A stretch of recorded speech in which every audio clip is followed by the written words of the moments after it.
السلام علیکم ورحمۃ اللہ وبرکاتہ۔ میں حافظ محمد احمد آپ کو اسلامک تھاٹ کے پلیٹ فارم کی طرف سے خوش آمدید کہتا ہوں۔ تو آج کا جو ہمارا موضوع بحث ہوگا وہ میلاد النبی صلی اللہ علیہ وسلم سے متعلق ہوگا۔ تو میلاد النبی صلی اللہ علیہ وسلم سے متعلق ہمیں جو ہے وہ ان باتوں کا جو ہے وہ خیال رکھنا چاہیے کہ یہ جو آج کل رائج میلاد النبی ہے، کیا اس کا ثبوت قرآن اور حدیث سے ہمیں ملتا ہے؟ اور دوسرا، میلاد اور سیرت میں کیا فرق ہے؟ تو آئیے ہم اس کو جو ہے وہ تفصیلی طور پر جو ہے وہ دیکھتے ہیں۔ اچھا، بعض لوگ جو ہیں جو میلاد مناتے ہیں، جو رائج طریقہ آج کل ہے، یعنی کہ جلوس نکالنا، جھنڈیاں لگانا، لائٹیں وغیرہ لگانا، تو اس کے ضمن میں دلائل یہ دیتے ہیں، جیسا کہ علامہ ابن کثیر رحمۃ اللہ علیہ نے اپنی کتاب البدایہ والنہایہ میں لکھا ہے کہ شیطان جو ہے وہ 4 مرتبہ رویا۔ پہلی مرتبہ جب اس پر لعنت بھیجی گئی، دوسری مرتبہ جب آسمان سے زمین پر پھینکا گیا، تیسری دفعہ جب آپ صلی اللہ علیہ وسلم کی ولادت ہوئی، اور چوتھی دفعہ جب سورہ فاتحہ جو ہے وہ نازل کی گئی۔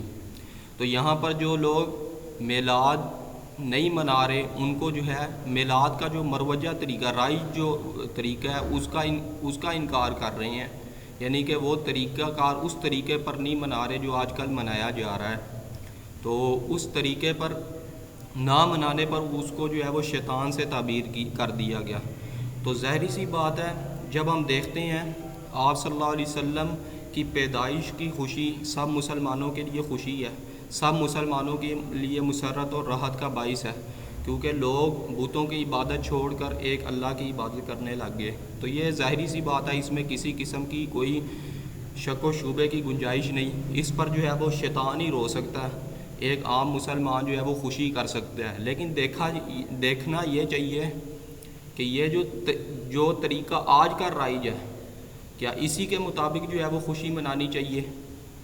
تو اس سلسلے میں جو عام طور پر جو دلائل دیے جاتے ہیں قرآن اور حدیث کی روشنی میں، پہلی جو حدیث تھی وہ میں نے بیان کر دی کہ کوئی بھی مسلمان جو ہے وہ اس چیز پر ناراض نہیں ہوتا، بلکہ اس کو خوشی ہوتی ہے کہ آپ صلی اللہ علیہ وسلم کی پیدائش ہوئی، اس کے لیے مسرت ہے، راحت ہے، اس کے لیے چین کا باعث ہے۔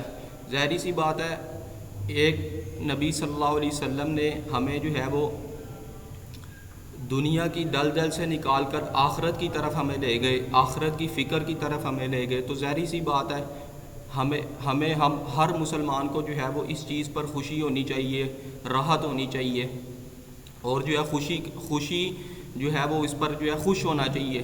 لیکن اس کا جو طریقہ کار ہے وہ کیا، وہ جو آج کل ہے وہ جائز طریقہ کار ہے، قرآن اور احادیث کے مطابق ہے۔ تو اس سلسلے میں قرآن سے ہم دلائل سب سے پہلے لیتے ہیں جو عام طور پر دیے جاتے ہیں۔ سورہ یونس کی آیت نمبر جو ہے وہ بتائی جاتی ہے، قُلْ بِفَضْلِ اللَّهِ وَبِرَحْمَتِهِ فَبِذَلِكَ فَلْيَفْرَحُوا هُوَ خَيْرٌ مِّمَّا يَجْمَعُونَ۔ صدق اللہ العظیم۔ تو سب سے پہلے یہ آیت کو جب ہم دیکھتے ہیں تو اس آیت کا پچھلی آیت سے ربط ہم نہیں دیکھتے۔ یہاں پر تو کہا جا رہا ہے کہ جی آپ جو ہے وہ خوشی منائیے، قُلْ بِفَضْلِ اللَّهِ وَبِرَحْمَتِهِ، اللہ کا فضل جو اللہ نے آپ پر کیا ہے اس کی خوشی منائیے۔ تو کیا جب ہم کوئی مضمون لکھتے ہیں، کوئی بھی چیز ہم لکھتے ہیں، تو ہم سب سے پہلے جو ہے وہ اس مضمون کا، اس چیز کا پچھلی چیز کے ساتھ ربط دیکھتے ہیں کہ اس پچھلی چیز کے ساتھ کیا ربط ہے، تب ہم کوئی فیصلہ کر سکتے ہیں، کسی نتیجے پر جو ہے وہ پہنچ سکتے ہیں۔ تو ہم اس سے پچھلی آیت جو ہے وہ دیکھتے ہیں، یا ایھا الناس قد جاءتکم موعظۃ من ربکم وشفاء لما فی الصدور وہدی ورحمۃ للمؤمنین۔ ہدایت ہے اس میں مومنین کے لیے۔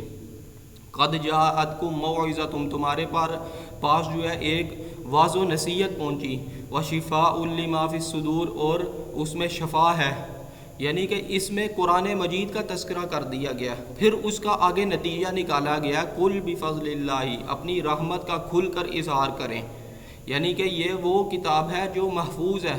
یہاں پر جو ہے وہ قرآن مجید مراد ہے، نہ کہ آپ صلی اللہ علیہ وسلم کی میلاد کا یہاں پر تذکرہ ہے۔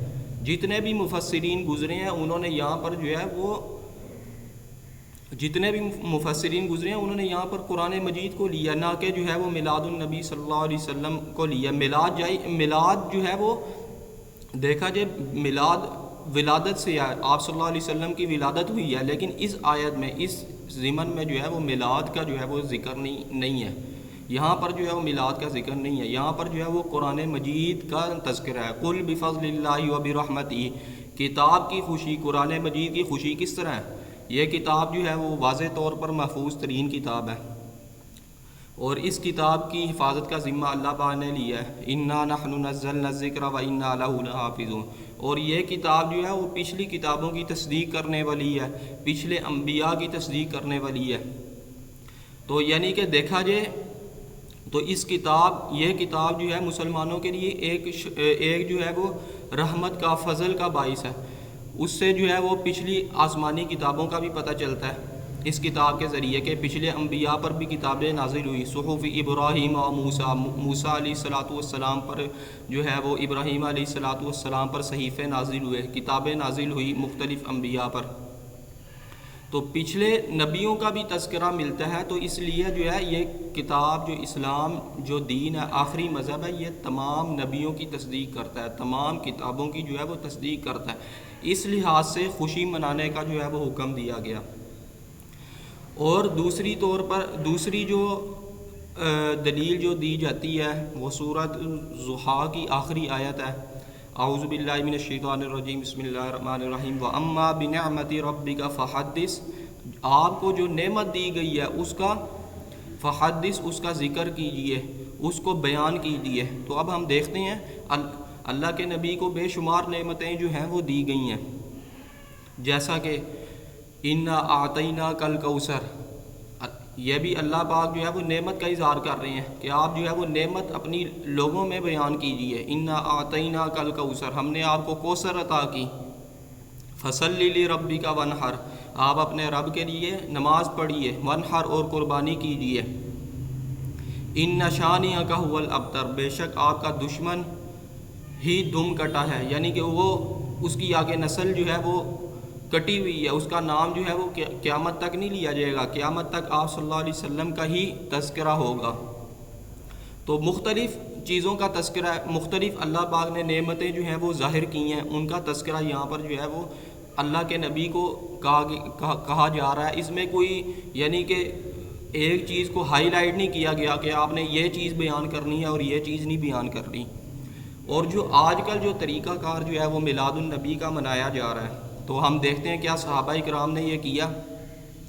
تو عام طور پر میں نے ایک ویڈیو دیکھی، اس میں ایک صاحب جو ہیں وہ یہ فرما رہے تھے کہ کیا صحابہ کرام کے دور میں لائٹیں تھیں، کیا صحابہ کرام کے دور میں جھنڈیاں تھیں۔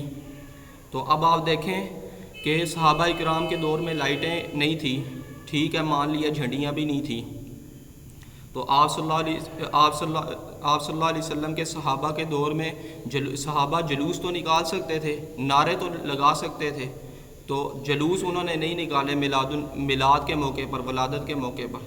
تو اس کا ثبوت کہاں سے ملے گا؟ ایک چیز تو ہم آپ کی مان لیتے ہیں، لیکن اس چیز کا ثبوت کہاں سے ملے گا کہ انہوں نے جو ہے وہ جلوس نکالے، انہوں نے جو ہے وہ جلوسوں پر جو ہے وہ نعرے لگائے اور لوگ اکٹھے ہو گئے 12 ربیع الاول کے موقع پر۔ تو جو رائج جو طریقہ کار ہے میلاد النبی کا، اس کا جو ہے وہ قرآن اور حدیث سے جو ہے وہ کوئی ثبوت جو ہے وہ ہمیں نہیں ملتا۔ اب دیکھیں ایک چیز ہے میلاد کا انکار کوئی نہیں کرتا، ولادت ہے، آپ صلی اللہ علیہ وسلم پیدا ہوئے ہیں اور اس پر خوشی ہر مسلمان کو منانی چاہیے، لیکن اس کا طریقہ کار ہوتا ہے۔